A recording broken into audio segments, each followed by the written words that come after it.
வணக்க மக்களே, இன்னைக்கு நம்ம என்ன பார்க்க போறோம்னா, இந்தியா வெர்சஸ் பாகிஸ்தான் மோதும் போட்டியில் இந்திய அணியின் பிளேயிங் 11 மீண்டும் வரும் அதிரடி வீரர். யாருக்கு வாய்ப்பு?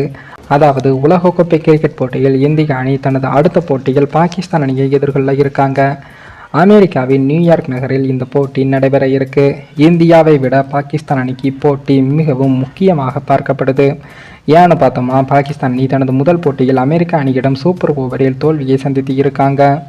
இதனால் சூப்பர் 8 சுற்றுக்கு செல்ல வேண்டுமென்றால் பாகிஸ்தான் அணி தனது அடுத்த போட்டியை கட்டாயமாக வென்றாக வேண்டும். இந்த சூழ்நிலையில் தான் இந்தியா வெர்சஸ் பாகிஸ்தான் போட்டிகளுக்கு இரு நாட்டு ரசிகர்களுக்கு இடையே மிக முக்கியமாக பார்க்கப்படுவதால் இந்திய அணியும் இந்த போட்டியை வெல்ல மிக தீவிரமாக இருக்கும். ஆடுகளம் வேகப்பந்து வீச்சுக்கு சாதகமாக இருக்கும் என்பதால் இந்திய அணி தனது முதல் போட்டியில் 3 வேகப்பந்து வீச்சாளர்கள் மற்றும் 2 சுழற்பந்து ஆல்ரவுண்டர்களுடன் களமிறங்கியது. வேகப்பந்து வீச்சில் முகமது சிராஜ், ஹர்ஷதீப் சிங், பும்ரா என்ற 3 வேகப்பந்து வீச்சாளர்களும் சுழற்பந்து வீச்சு ஆல்ரவுண்டர்களில் ஜடேஜா, அக்சர் பட்டேல் ஆகியோரும் இருக்காங்க.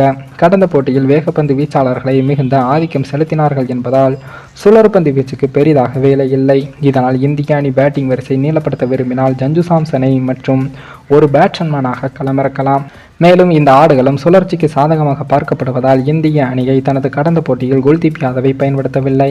பாகிஸ்தான் அணிக்கு எதிரான போட்டியில் இந்திய அணி முக்கியமாக கருதப்படுவதால் ஒரு பிரதான பந்துவீச்சை பயன்படுத்துவது நல்ல விஷயமாக பார்க்கப்படும். இதனால் முகமது சிராஜுக்கு பதிலாக குல்தீப் யாதவை பிரதான சுழற்பந்து வீச்சாளராக பயன்படுத்தலாம். பாகிஸ்தான் அணியும் தனது அடுத்த போட்டியில் 4 வேகப்பந்து வீச்சாளர்களை பயன்படுத்துவதே அதிக வாய்ப்பாகவும் இருக்கு.